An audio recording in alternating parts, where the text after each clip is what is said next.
Boa noite a todos. É um prazer estar aqui na FAMESUL, universidade em que o meu pai é professor, né?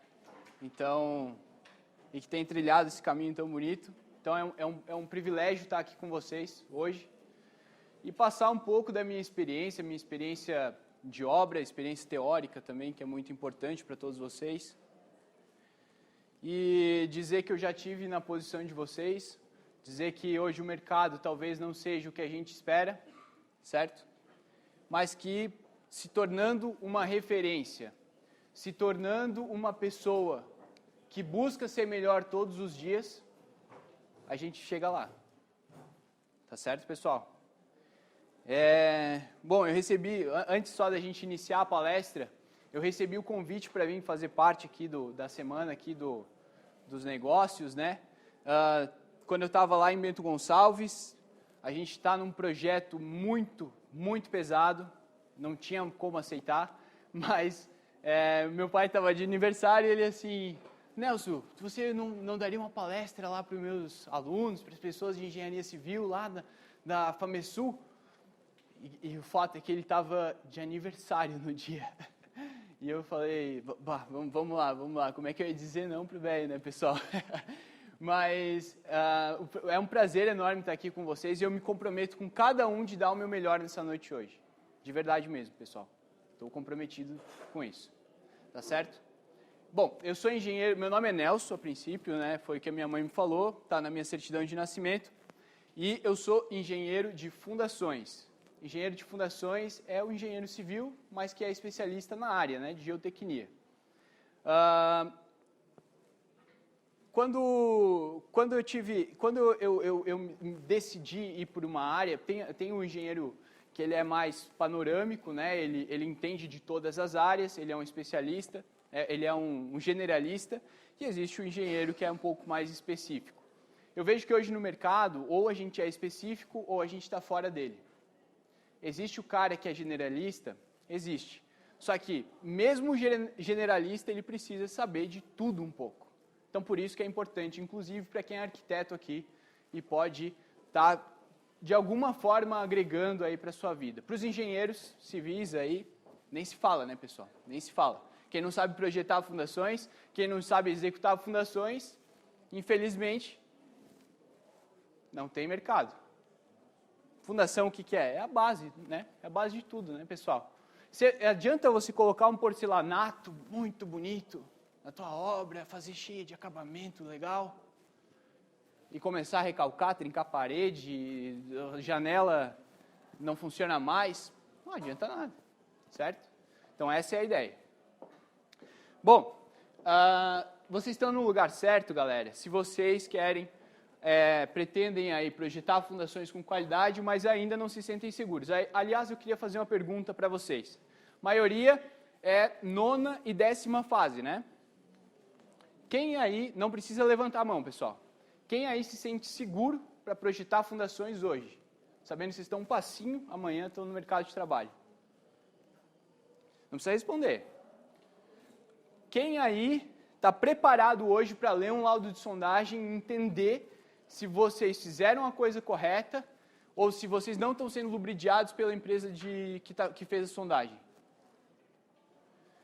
Quem aí está preparado para escolher o melhor tipo de fundação para o teu cliente e fazer com que ele compre a tua ideia?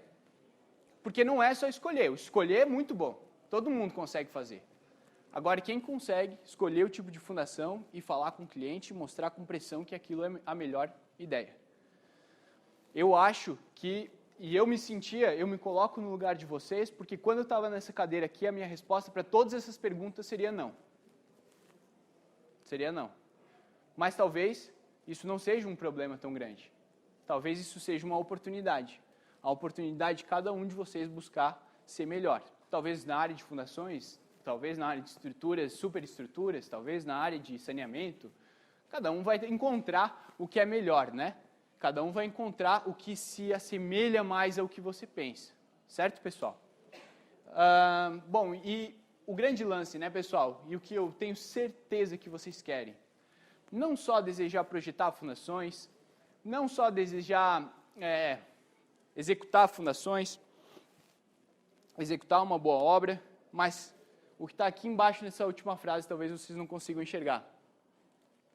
Desejar ser um engenheiro estrutural, ou seja, a área que você quiser, de sucesso, com autoridade no mercado e ganhar a vida engenheirando. Não é o que a gente busca, galera?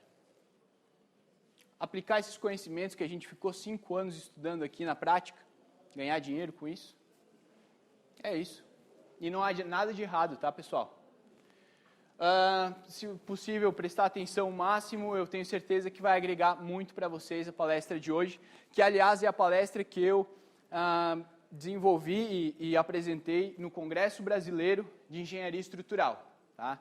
Essa é uma palestra que eu venho trabalhando há algum tempo e eu fiz algumas adaptações para que ela ficasse mais produtiva para vocês, para a gente, tá? Para mim, para vocês, e que ela realmente faça sentido para levar algum conhecimento, alguma ideia, alguma sacada aí para a tua vida profissional. Foi assim, ó, pessoal. Pouso Redondo, nasci em Pouso Redondo, tá? Morei boa parte da minha vida aqui nessa cidade, Rio do Sul. Estudei no Colégio Rui Barbosa, inclusive. E eu acho que a primeira grande desafio da minha vida foi quando eu tive que escolher que faculdade fazer. Eu acho que todo mundo aqui, claro, todo mundo aqui passou por isso, mas escolher entre aquele mar de oportunidades e o que realmente eu queria fazer, na verdade eu não sabia muito bem, mas eu optei por engenharia civil por dois grandes motivos. Eu tinha certa habilidade em matemática e física, e eu tinha muita curiosidade em saber como aqueles prédios gigantescos ficavam em pé. Naquela época, em Rio do Sul, nem tão gigantescos assim, né? Mas tinha curiosidade, sim, de como aquilo funcionava, pontes, enfim. Ponte principalmente, né, pessoal? Quando alaga aqui, é incrível como é que fica em pé, né? Mas, enfim. De Rio do Sul para Balneário Camboriú, Itajaí, fiz faculdade, trabalhei em grandes construtoras, construtora Pascoaloto, construtora Silva Packer, e eu lembro exatamente de quando foi que eu realmente soube que eu tinha escolhido que eu tinha certeza que eu tinha escolhido a faculdade correta, a universidade correta. Foi quando eu cursei a disciplina de fundações, e com o professor Luiz Fernando Salles, e eu descobri que realmente aquilo era a minha paixão e era aquilo que eu queria fazer para o resto da minha vida. Bom, desde lá eu venho buscando aprimorar os meus conhecimentos para obter obras mais econômicas e obras mais eficientes, tá, pessoal? De lá, eu conheci uma pessoa e vim parar aqui. Essa pessoa ali. Mas, enfim. O grande lance, pessoal, é que uma das obras mais importantes que eu participei foi esse prédio aqui que está em construção ainda, que é o edifício Yacht House de 81 pavimentos. Eu participei na execução desse edifício e quando eu estava fazendo, eu trabalhava na construtora, na Silva Packer, no edifício de 43 pavimentos, e eu recebi um e-mail no meu celular que dizia assim, que estava abrindo uma vaga para fazer parte da equipe que integraria a execução das fundações, e naquele momento eu decidi que eu queria trabalhar naquele lugar. Eu quando eu olhei a oferta, já tinha o valor que ia receber, tudo, e era praticamente a metade do que eu recebia na obra, naquela construtora, né? Independente de qualquer coisa, eu quero estar junto. E eu mandei um e-mail na hora já, mandei meu currículo, e eu fui selecionado, a princípio, para fazer entrevista, né? Na entrevista me perguntaram, olha, teu salário aqui está muito maior do que tu está recebendo, muito menor do que tu vai receber depois. Eu falei, não tem problema, eu quero conhecimento, eu quero estar aqui dentro com vocês. Acho que aquilo cativou ele de alguma forma, o engenheiro-chefe lá, e eu passei. Bom, foram estacas de 1 metro de diâmetro, mais de 300 estacas por bloco, tá? O bloco de coroamento, esse aqui é o bloco, tá, pessoal? Aqui é uma pessoa dentro do bloco, tá? Aqui está descendo uma pessoa. Gigantesca a obra, gigantesca. Aqui são todas as estacas, aqui as armações das estacas, ó. Aqui era a hélice contínua. E, enfim, aqui, esses perfis metálicos aqui, normalmente as pessoas me perguntam, né, isso é uma parte do projeto estrutural? E eu falo, não, com certeza não, porque, na verdade, o que acontece é o seguinte, estão vendo essas linhas de score aqui, ó? O que a gente queria, na verdade, é colocar a armadura negativa do bloco, ó. Era o único objetivo, era botar a armadura negativa. Só que como a gente não conseguia deixar a armadura negativa sem concretar essas escórias aqui, a gente optou por perfil de aço. De repente ajuda alguma coisa na resistência, né? E aqui a armadura negativa, ó, a cortina ali por trás, a viga de coroamento, tá? Ó, aqui é uma foto de cima do bloco, a Marina Tedesco lá atrás, máquina nova chegando na obra, barras de aço de 40 milímetros na armadura positiva.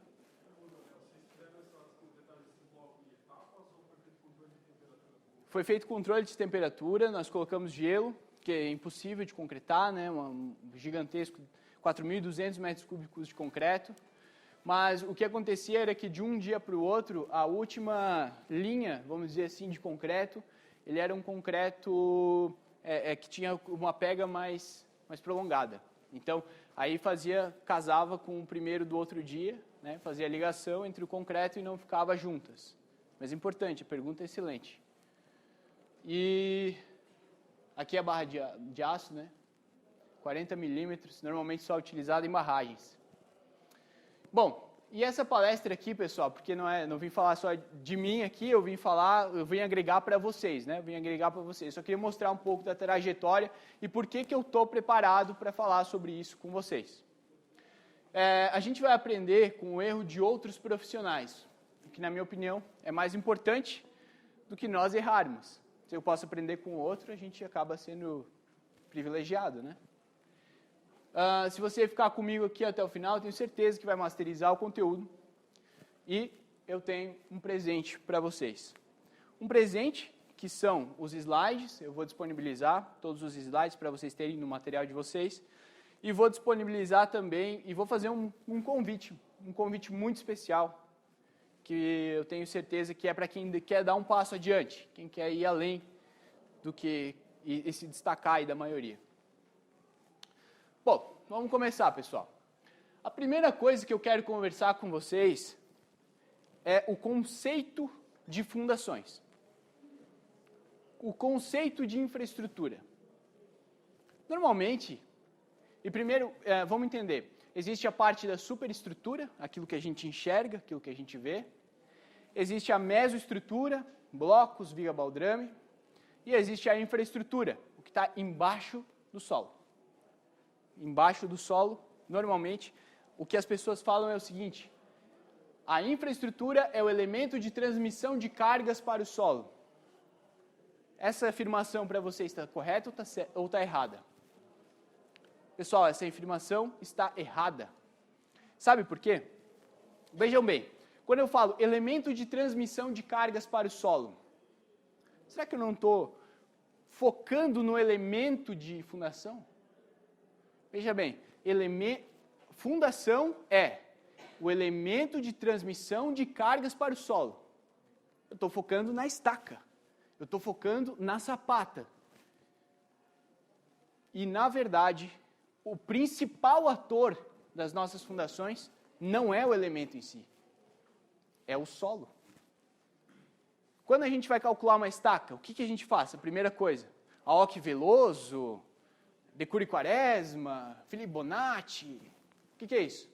Geotécnico, solo, é a primeira coisa.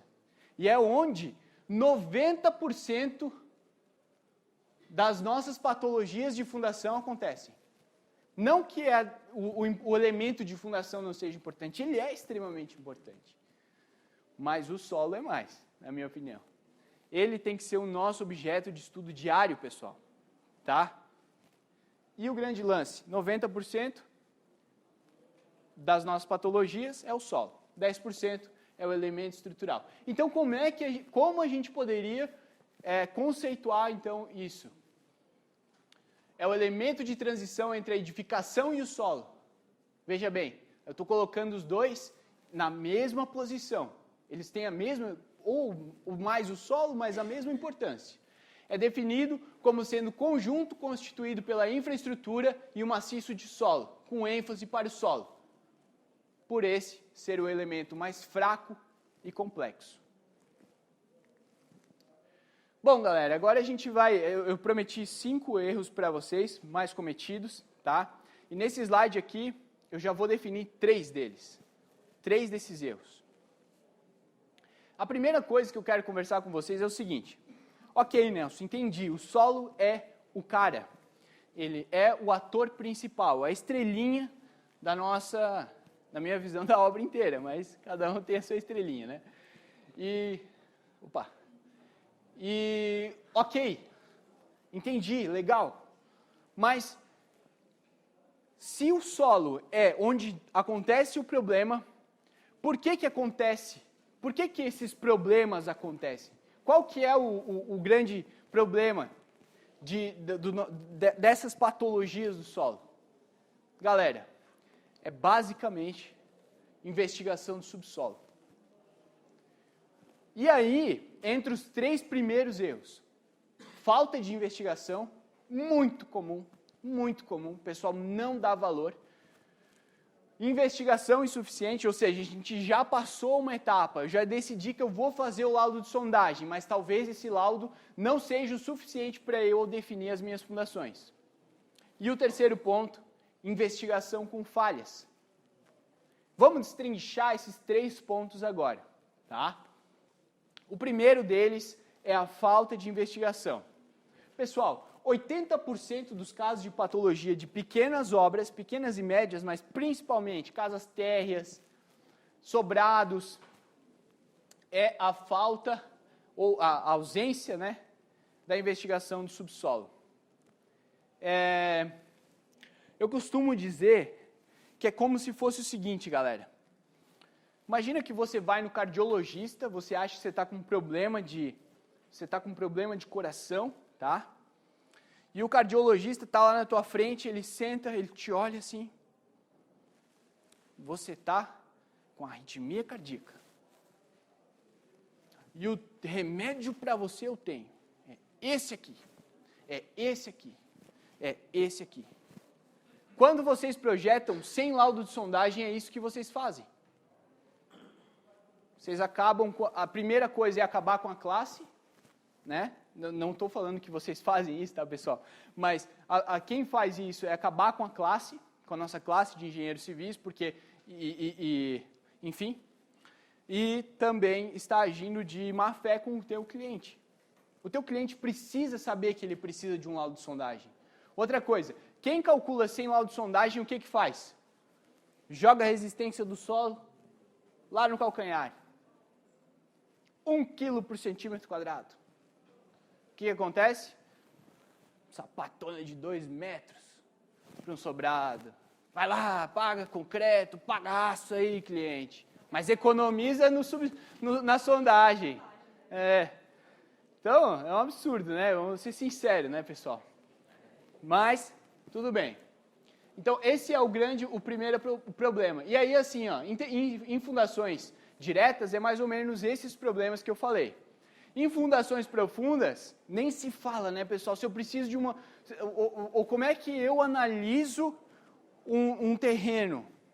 Sem ter um laudo de sondagem, eu digo que eu preciso de uma fundação profunda, ou seja, eu sei que eu não tenho resistência superficial. Certo? Se eu estou dizendo... Concordam comigo? Se eu estou dizendo que superficialmente eu não consigo colocar sapata ou radieu, seja lá o que for, então eu posso colocar uma estaca? Então, ou seja, eu vou chutar para cima de novo.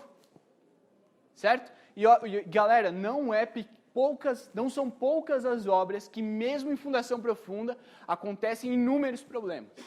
Recalque, tá? Patologias, todos os tipos. Porque se mexer na fundação e a fundação dá problema, acabou a tua obra.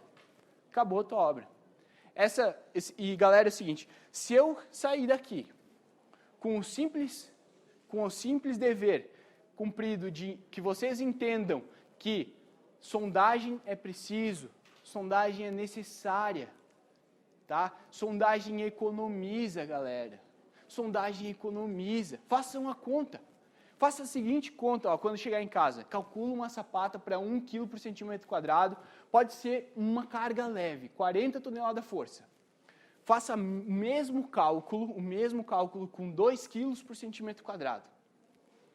Você vai diminuir de um tanto a armação, porque vejam bem, sapata maior, carga centrada, sapata maior, o que acontece? O meu braço de alavanca, concorda que a sapata é como se ela tivesse 2 balanços aqui, ó? 2 balanços, né? Eu tenho uma carga vindo aqui de cima, o que vai acontecer com a aba? Fazer isso aqui, certo? Quem que garante que isso aqui não vai acontecer? Ou seja, a parte de baixo está fazendo o quê? Puxando, as duas estão puxando para cada lado. O que é isso? Tração, concorda? Embaixo é tração. Quem resiste tração? Aço. Quanto maior, mais aço eu preciso, porque o meu balanço é maior aqui, ó. Se a minha sapata é maior, eu preciso de mais aço também. Não é só mais concreto, é mais aço.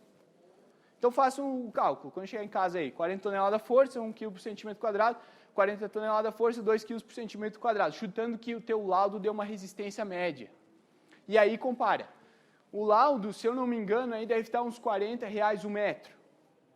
Tá? Uma edificação baixa aí tu precisa, se eu não me engano, 2 ou 3 furos. Acho que 2 já serve dependendo do tamanho do terreno. Tem que olhar na norma certinho. Tá? Mas é isso, galera. Em relação a não fazer, não tem desculpa, galera. Não tem desculpa. Ah, Nelson, mas o meu cliente não quer pagar. Galera, quando vocês estão no escritório de vocês, quando vocês estão conversando com o cliente de que é necessário o laudo de sondagem, vocês têm que se portar como uma autoridade. Existe para o médico, você chegar para o médico e dizer assim, ó, ô, seu cardiologista, eu não quero fazer exame, tá? Me fala o que eu tenho agora.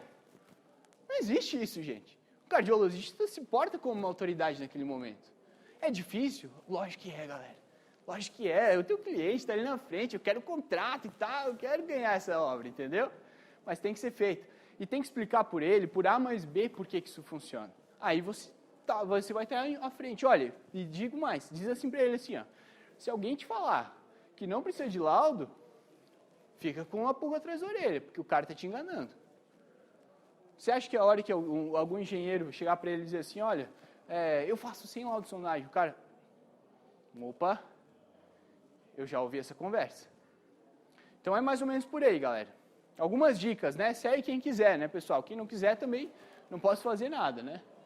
Mas e aí, qual que é a solução, então? Contratar laudo de sondagem. Bom, pessoal, investigação insuficiente. Então, resolvemos um problema. Vamos contratar laudo de sondagem. Qual que é o segundo problema grande em relação à sondagem? Ela ser insuficiente. E aí entra número de furos insuficiente, profundidade de investigação insuficiente, grande variação das propriedades entre os furos, comportamento não determinado por necessidade de ensaio. Número de furos insuficiente é isso aqui, ó, galera. Vamos analisar isso aqui, ó.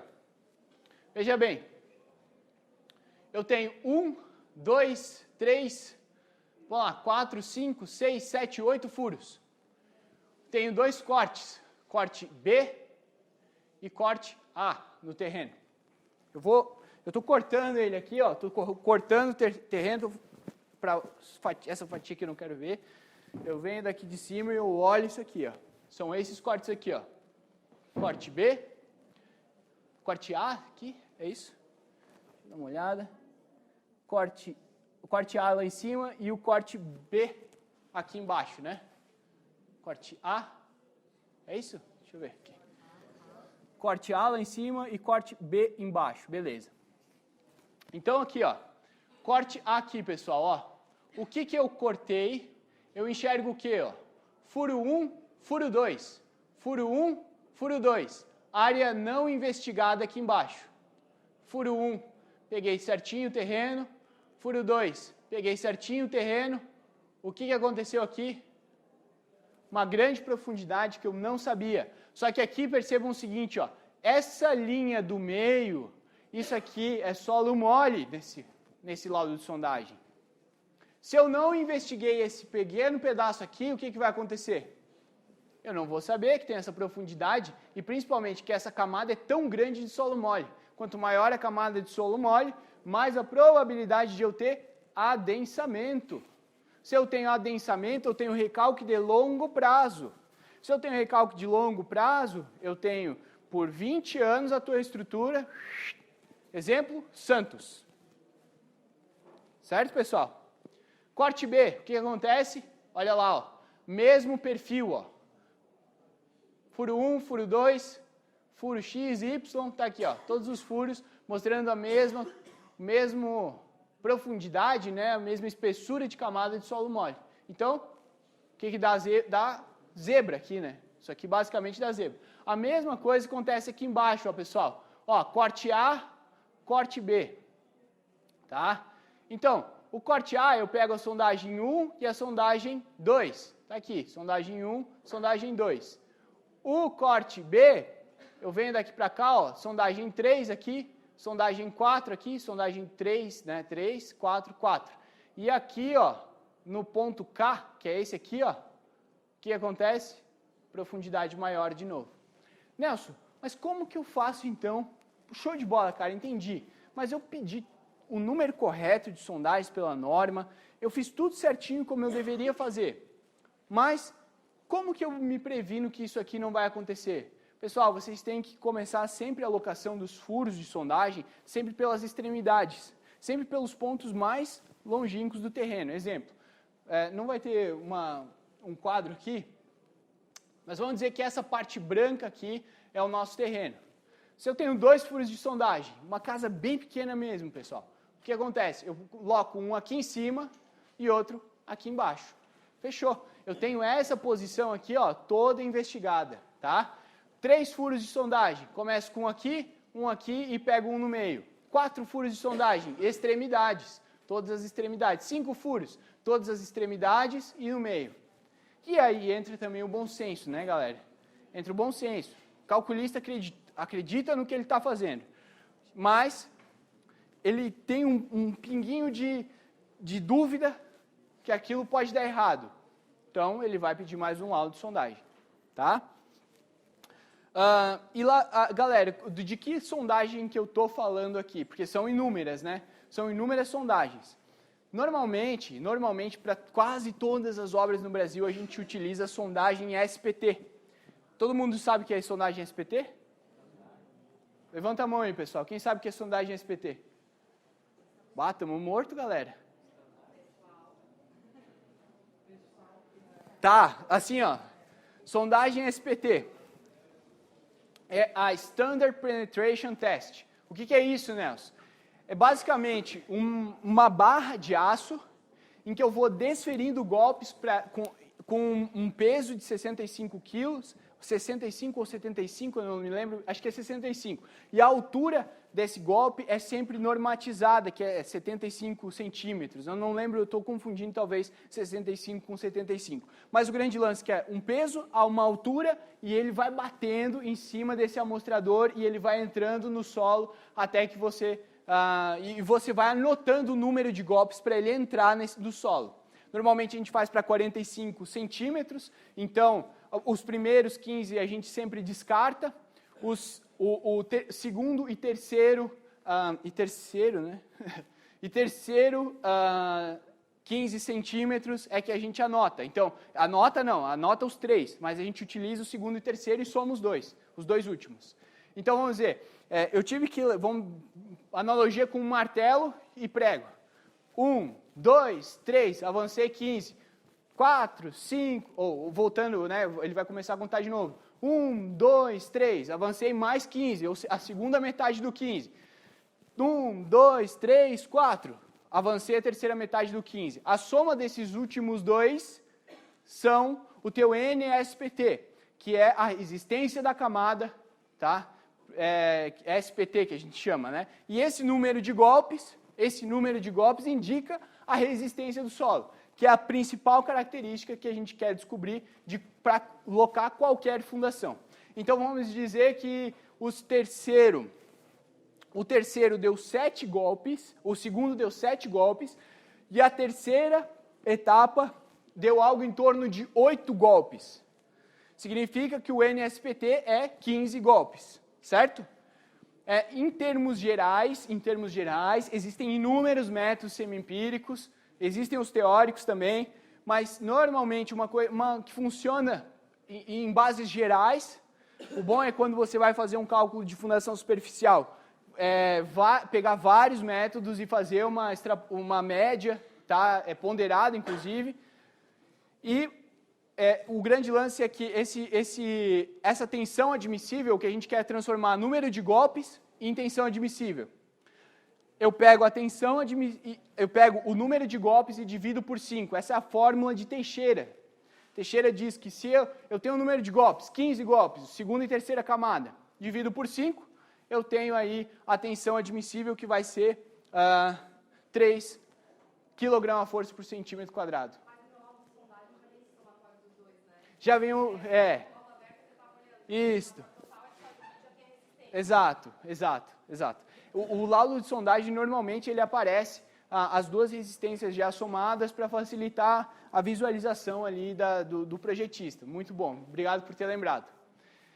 Bom, investigação insuficiente por um lado é isto. Às vezes, tem muita gente que pede o furo de sondagem para a empresa de fundação seguinte: olha, eu só quero, como eu vou ter pouca carga, eu só quero que tu faça sondagem até 15 metros. Tá? Não vai até o impenetrável. O impenetrável seria a rocha.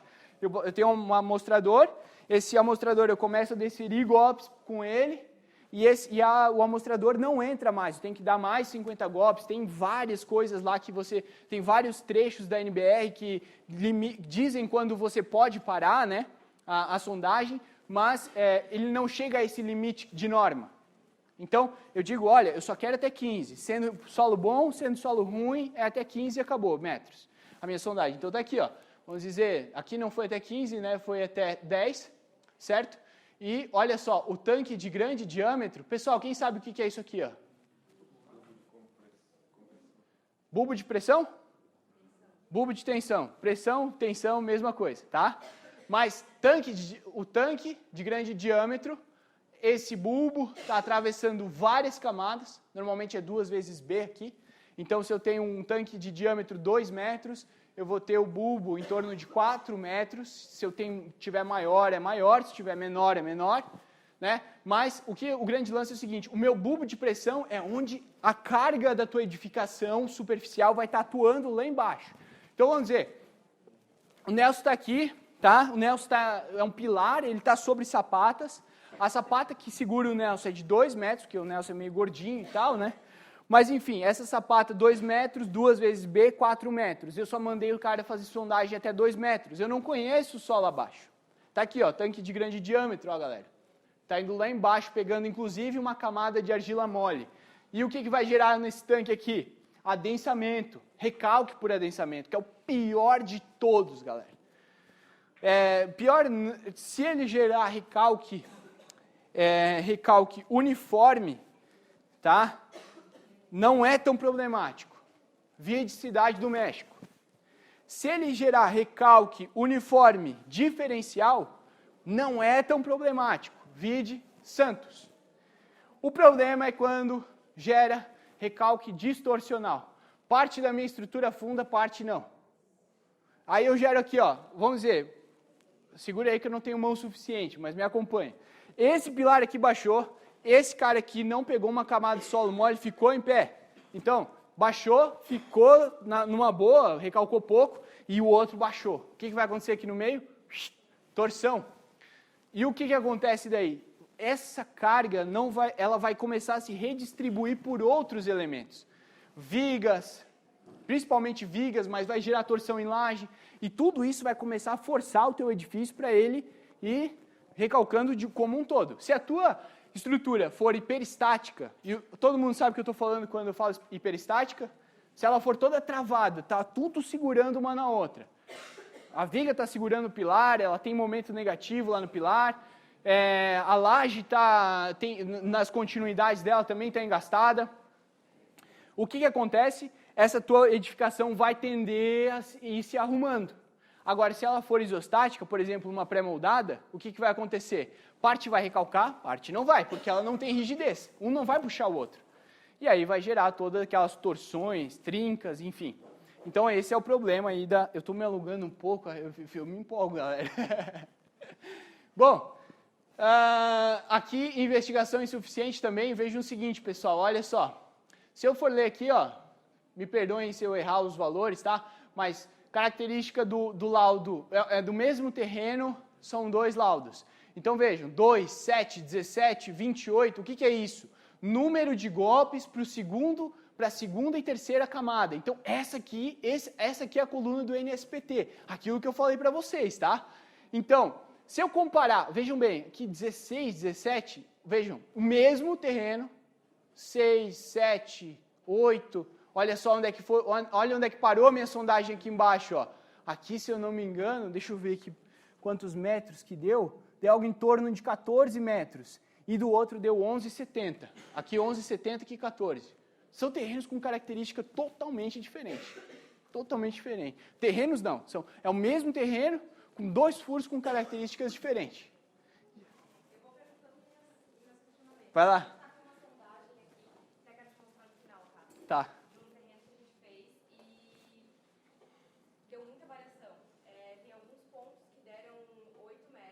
Uhum. Na região central, pegou um maciço rochoso bem nas superfícies. Certo. 60, 2, sabe? Certo. Só que o número do NSPT ali, ele tá meio parecido. Certo. Não tem tanta variação, sabe? Só que a profundidade variou muito de um ponto para outro. Tá, entendi. Olha, nesse caso, o que acontece? A única coisa que você vai ter que fazer é uma verificação de recalques, tá? Por exemplo, se eu tenho o maciço rochoso muito próximo da minha sapata, será que ela vai recalcar muito ou pouco? Menos, né? Provavelmente, né? Porque o que acontece? Se eu tenho um maciço muito próximo, a espessura de camada de solo para ele ir se acomodando ao momento em que eu coloco a carga é muito pequena. Mas se eu chegar até o impenetrável em todos eles? É uma forma. Porque assim, pega a cota ali é baixa, sabe? Aqui a gente tem enchente, né? Uhum. Mas que estaca tu tá pensando em usar? Uhum. O problema da estaca trada é que ela é uma estaca escavada, né? E aí a gente não pode contar com a ponta dela. Ou pode contar com a ponta, mas de forma muito pequena. E aí o que acontece? Se você tem pouca espessura em alguns pontos do terreno e muita espessura em outros pontos do terreno, significa que onde tu tem pouca espessura, tu não vai conseguir trabalhar com ela atrito lateral o suficiente para pegar a tua carga.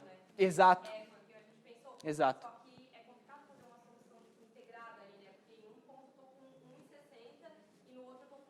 Uhum. Aí a gente queria chegar até o impenetrável, justamente porque como pega enchente para não ter chance de ter recalque depois. Certo. O órgão mineral ele pode ser expansivo ali, uhum. né? Então a gente ficou com um pouco de... Qual que é o tamanho do prédio? Ou? São 3 pavimentos. Ah, é pouco. A carga não deu alta, acho que deu em torno de 100. 75 toneladas nos pilares ali, tá? Tá. Então não foi nada... Se fosse alto eu sugeriria raiz, né? Mas não tem como. Eu acho que qual que é a resistência das primeiras camadas? Tá dando, eu calculei aqui agora, né, quando a gente estava conversando. No ponto do maior ali de 8 metros, estava dando 1,8. Tava a tensão já 1,8. Tá. E na outra 2,2. Nossa. Daria 2, cara, vai de superficial, tá? E procura melhorar só os recalques. Se você tem um solo muito bom nos primeiros, para um edifício de 3 pavimentos não vale a pena fazer essa estaca, na minha opinião. Não há problema, assim, o que tem que fazer é uma compactação boa na lateral dela. Ah, então, manda bala. Manda bala. Depois a gente dá uma olhada, tá? Como evitar, então, investigação insuficiente? Visitas ao local da obra, inspeção em edificações vizinhas, bom senso. E, galera, eu vou falar para vocês. Deixa eu falar uma coisa para vocês. Esse tipo de discussão é excelente de vocês escutarem. Excelente, galera. Se vocês soubessem a riqueza que tem, talvez vocês não tenham entendido tudo. Talvez vocês não tenham entendido tudo.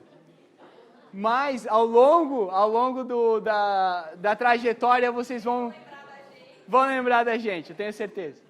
Tá?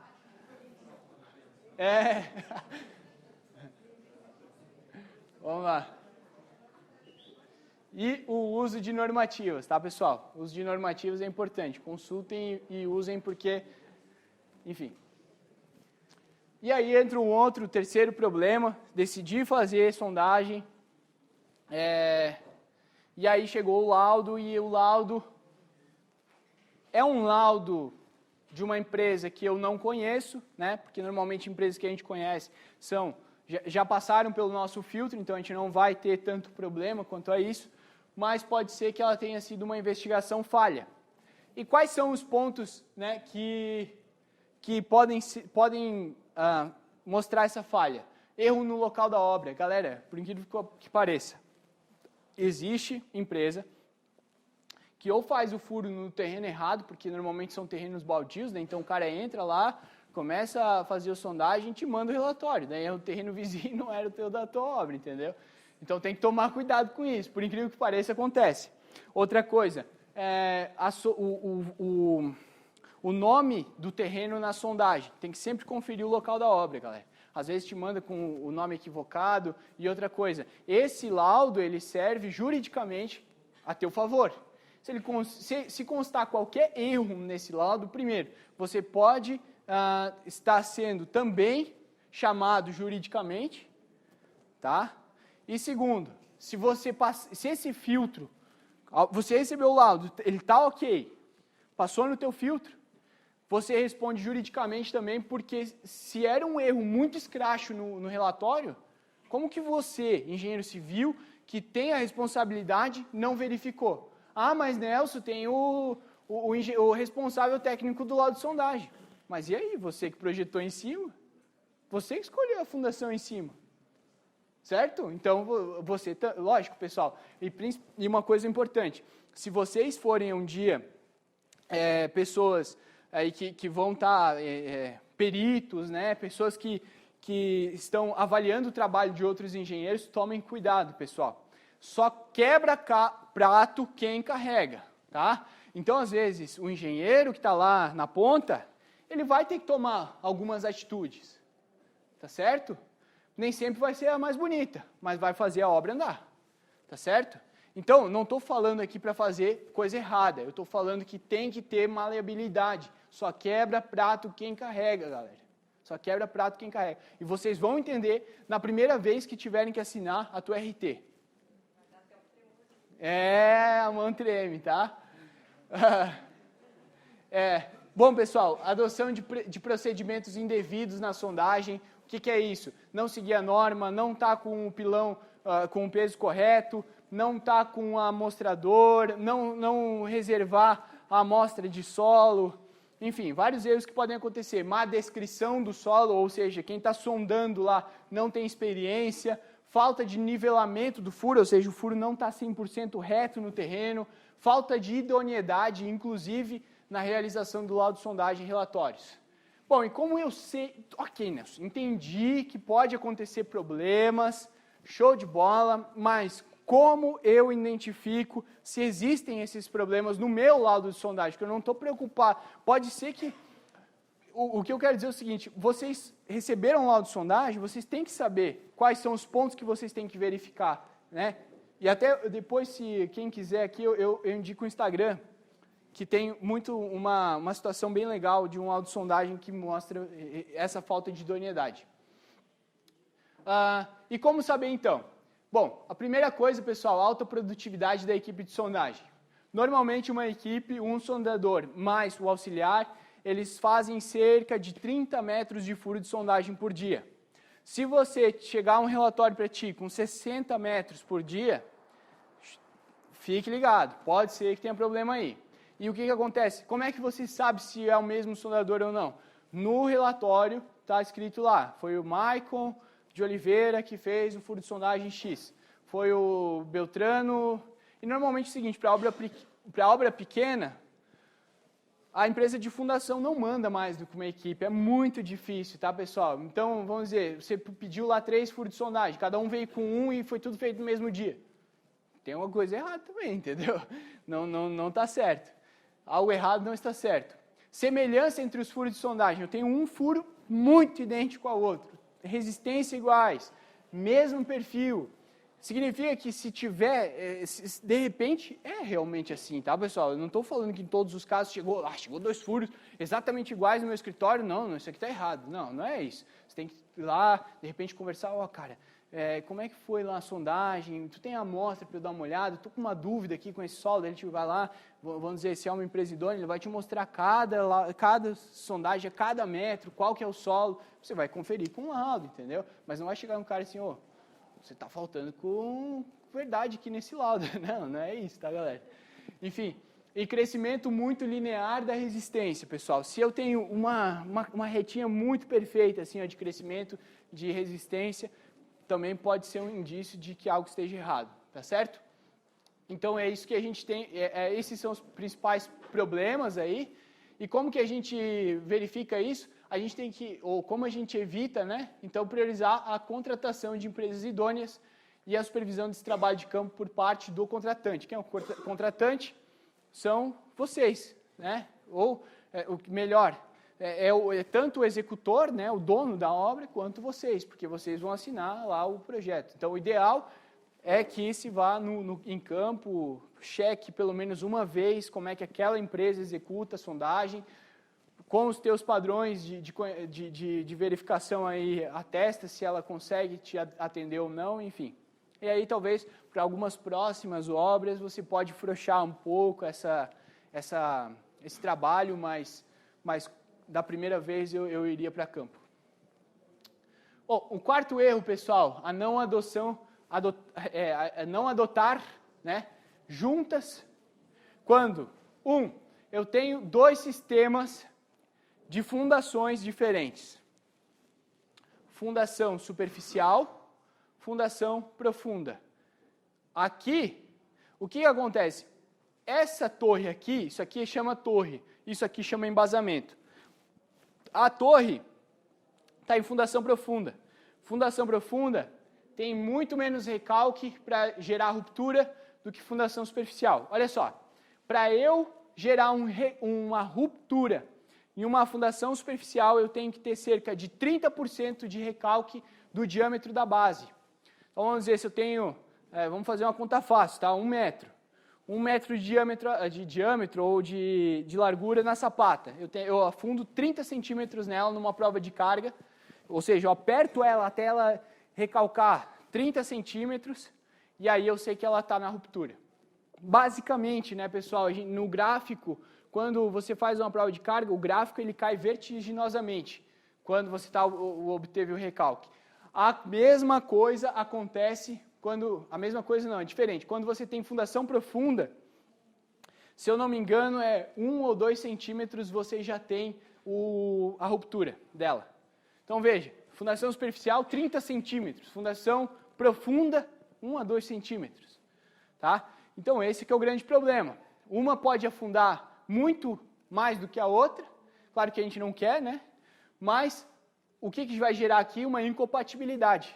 Tá? Uma incompatibilidade, uma afunda, a outra não. E aí, o que eu faço? Eu gero eu corto, é como se eu projetasse já para que uma trabalhasse independente da outra. Tá? Uma trabalha de um jeito, outra trabalha do outro, fica bonitinho, ao longo do tempo a gente vai ajustando esses encontros, tá tudo certo, não tem problema nenhum. Tá? A mesma coisa acontece quando eu tenho uma carga muito maior da torre em algumas, mesmo que com a mesma fundação, e o embasamento uma carga muito menor. O que vai acontecer aqui? Como essa torre aqui é muito mais pesada, vai gerar, queira ou não queira, ou mais recalque ou recalque diferencial em relação ao embasamento, mesmo que você use a mesma solução de fundação. Então, o ideal é que vocês não façam o que está aqui. Ó. Lógico, existem exceções, para tudo na engenharia existem exceções, pessoal. Existem, por exemplo, o yacht house, é um bloco inteiro, tá? Então, o embasamento teve que ficar junto com coisa. Mas o que foi feito? Foi compatibilizar os recalques. compatibilizar os recalques. É uma forma, tá? E aí o que acontece? Ó, pilar da torre, pilar do embasamento no mesmo bloco. O que acontece? Esse pilar do embasamento vai recalcar junto com a torre.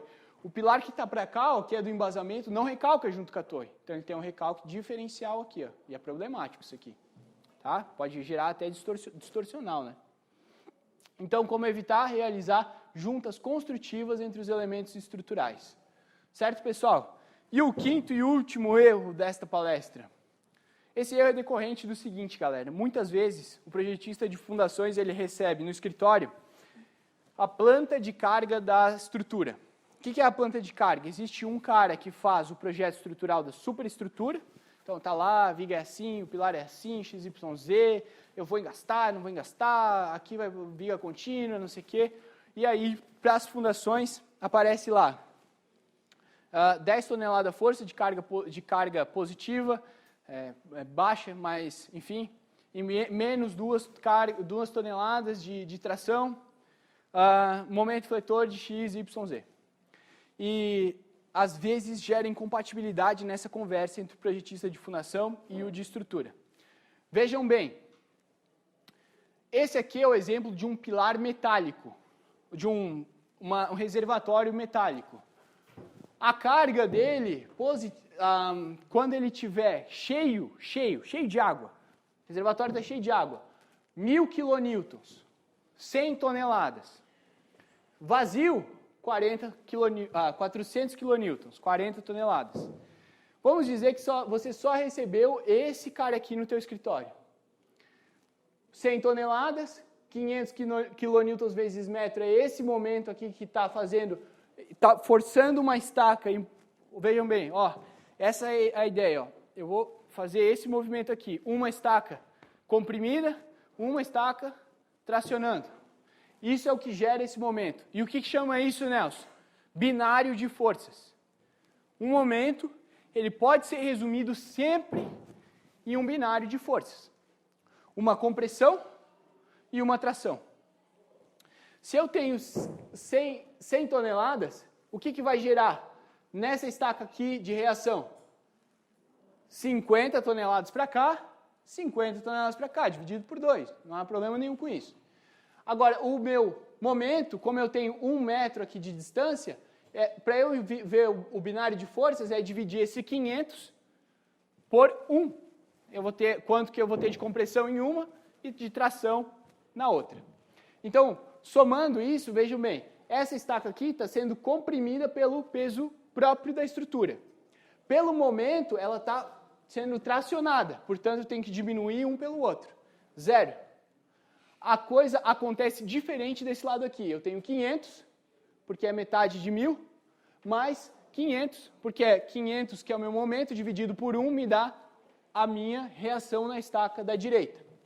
500, vejam, 2 compressões. Compressão, momento, compressão. Concorda? 500 mais 500. Aqui deu quanto a resultante na estaca que está sendo tracionada? 0. Na estaca que está sendo comprimida, 1000. Ou seja, aqui 100 toneladas, aqui eu não tenho reação nenhuma na estaca. Isso é quando você recebe a carga máxima. Vamos analisar o contrário agora. Mas esse momento aí é do pilar ou é do bloco? Pilar. O pilar está solicitando o bloco. Porque, em geral, assim, quando a gente consegue zerar o bloco, o momento do bloco, para dimensionamento fica melhor, né? Daí tu rotula, né? Tu tem que rotular daí. Tem que distribuir o momento na tua estrutura mesmo. Exato, exatamente. Mas esse não é um efeito real, né? Ele não é um realista, né? Ele não é o mais perfeito possível. É possível de ser feito, prédios 15, 20 pavimentos há 40 anos vem sendo calculado assim, mas não é o mais real. O mais indicado hoje em dia é coeficiente de mola, mas é um nível mais avançado. Como eles fazem com seminíveis também, né? Então, Isso. Exato. Exato. Vamos analisar agora, se você recebesse esse cara aqui, olha só, 0 e 1000. Beleza? 0. Você não tem nenhum esforço aqui nessa estaca. Agora vamos analisar se você não tivesse a carga o teu reservatório cheio. Vamos dizer que você não considerasse o reservatório vazio. Você tem 400 kilonewtons, ou seja, 40 toneladas, dividido em cada estaca, 20 toneladas. Então está aqui, 200, 200. Momento fletor de 500, continua a mesma coisa. 500 dividido por 1, 500 aqui, 500 ali. Vejam bem, essa estaca aqui, de novo, compressão pelo momento, compressão pelo peso próprio. 500 mais 500, né? É isso? 200, é verdade, verdade. 500 mais 200, que dá 700. Vejam essa estaca aqui, pessoal. O que acontece? 40 toneladas, 20 vem para cá. Só que eu estou girando para o outro lado.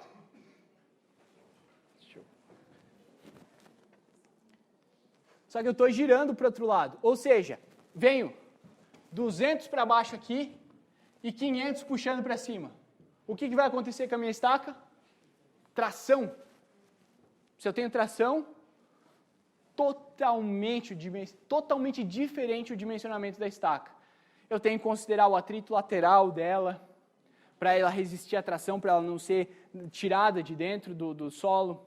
Eu tenho que armar a minha estaca à tração, ou seja, quem segura a tração numa estaca? É o concreto? Não, o concreto tem muito pouca resistência à tração. Por norma, a gente calcula pela abertura de fissuras, tá? A abertura de fissura de 0,1 milímetros, 0,2 milímetros, mas quem resiste a esse esforço de tração é somente o aço. Portanto, a tua estaca vai ficar muito mais carregada. Tá? E olha, esse é o problema. Aqui eu só estou considerando carga máxima, aqui eu estou utilizando carga mínima. Isso é um problema, inclusive, frequente, não em termos de carga máxima, também de carga máxima e carga mínima, mas em edifícios muito altos. Quanto maior o meu edifício, mais ele vai estar propenso a ser dimensionado por esforços horizontais do que a verticais. Não entendi, Nelson. O que tu quer dizer com isso? Pensa uma régua, pessoal. Uma régua, tá? E essa régua está recebendo esforço de vento. Vento. Tá? Agora pensa pode ser 1/5 dessa régua, bem pequenininha, e eu tenho vento nessa régua. 1/5 da régua está muito mais propenso a ser dimensionado, né? Estou dando um exemplo meio estranho, mas enfim. Está muito mais propenso a ser dimensionado por esforços verticais. O que eu quero dizer? Prédios de 2, 3 pavimentos, 4 talvez. Quanto mais eu subo, mais o vento empurra a minha edificação e mais eu tenho que utilizar formas, né, contraventamento, outras pilares mais robustos, principalmente em elevadores, para combater os esforços horizontais. Tá certo, galera? Então, eram 5, mas eu vou dar um bônus, que são os matacões, pessoal. Encontrar matacão em obra é sempre um problema, tá? Então, aí tem uma sugestão do vídeo, depois vocês podem dar uma olhada. Mas esses matacões aqui, o que acontece? Olha, sondagem 1, sem matacão. Sondagem 2, eu encontrei um matacão. Sondagem 3, eu encontrei um matacão. Qual que é o perfil que eu estou imaginando que acontece? Esse aqui. Mas, na verdade, o que acontece é esse cara aqui. Como que eu evito isso, Nelson? Olha, aqui entra muito bom senso, tá, pessoal? E principalmente experiência. Se você está projetando para Rio do Sul, e você conhece bem o solo de Rio do Sul, você vai ter muita noção de probabilidade de encontrar matacão ou não. E se você não tem ainda, procure profissionais que possam te indicar, olha, eu acho que pode ter aí na tua obra, ou, não, tranquilo, pode projetar que vai dar certo. Se você está projetando para uma região que você não conhece, vá atrás de profissionais que conhecem a região, para não dar esse problema aqui.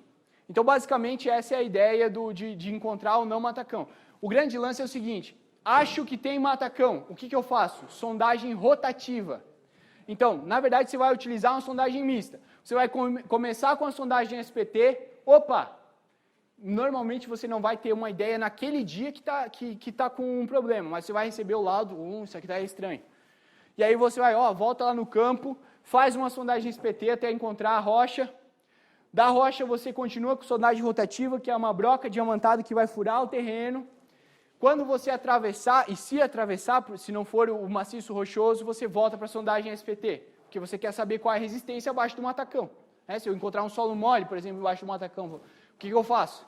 Você vai ter que fazer uma estaca raiz. E, aliás, essa é a solução, tá, pessoal? Se você tem muito matacão na obra, estaca raiz. E vejam esse vídeo aqui, ó, é muito legal.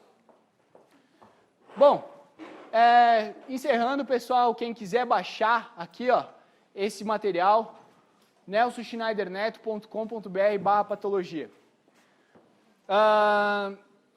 Eu queria fazer o convite agora a todos vocês que querem dar um passo adiante, que querem se especializar, ou melhor, a realmente fazer a coisa acontecer de forma diferenciada. Porque, galera, o seguinte, mais de 10 mil acadêmicos ingressaram em cursos de engenharia civil em 2010. Em 2015, esse número mais que dobrou, foram 215 mil acadêmicos. Galera, vocês acham realmente que vai ser esse diferencial todo você ter o teu número de CREA? É difícil falar isso, galera, eu sei, mas infelizmente eu tenho que falar para vocês. Vocês acham que realmente vai ser tão diferente assim você ter o teu diploma de engenheiro civil? Galera, vocês estão no meio de um mar de engenheiros, pessoal. No meio de um mar de arquitetos. Ou você se diferencia, ou você não consegue ir para frente. E para se diferenciar, eu gostaria de convidar todos vocês. Eu estou oferecendo um workshop online e totalmente gratuito, em que vão ser três aulas, em que eu vou ensinar a ler laudo de sondagem SPT com calma, tudo explicadinho. Ó, aqui tu olha o nível de lençol, aqui tu vai ver a resistência das camadas, aqui tu vai escolha de fundação. Tudo isso está abordado dentro do nosso workshop, tá? E depois de dimensionamento, a gente vai fazer o dimensionamento completo para um tipo de fundação. Quem tiver interesse, tá? Mas é só para quem realmente quer fazer, não vale certificado, não vale nada, é para quem quer se diferenciar, é para quem quer ir mais longe. E eu tenho certeza que tem muita gente aqui nessa sala que quer. Tem que acessar o meu Instagram, Nelson, sem N no final, .Schneider, SCHNEIDER. Lá na bio é aquela descriçãozinha, né? Você deve saber melhor do que eu. Está escrito lá, quem eu sou, barari, baraná, embaixo tem um link. Lá é o meu site, você clica no meu site, sim, bota o teu e-mail, vai receber um e-mail na tua caixa de entrada, lá você confirma que você é você mesmo, que você não é um robô, e a partir daí você vai estar inscrito para o workshop. O workshop começa na semana que vem, na segunda-feira, vai ser lançada a nossa primeira aula. Mas é só para quem realmente quer fazer a diferença. Não vale certificado, tá? Essa pergunta eu recebo muito. É só para quem quer realmente ser diferente. Pessoal, muito obrigado pela atenção de todos vocês. De verdade.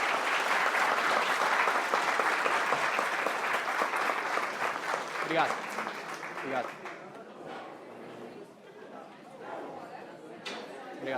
Valeu.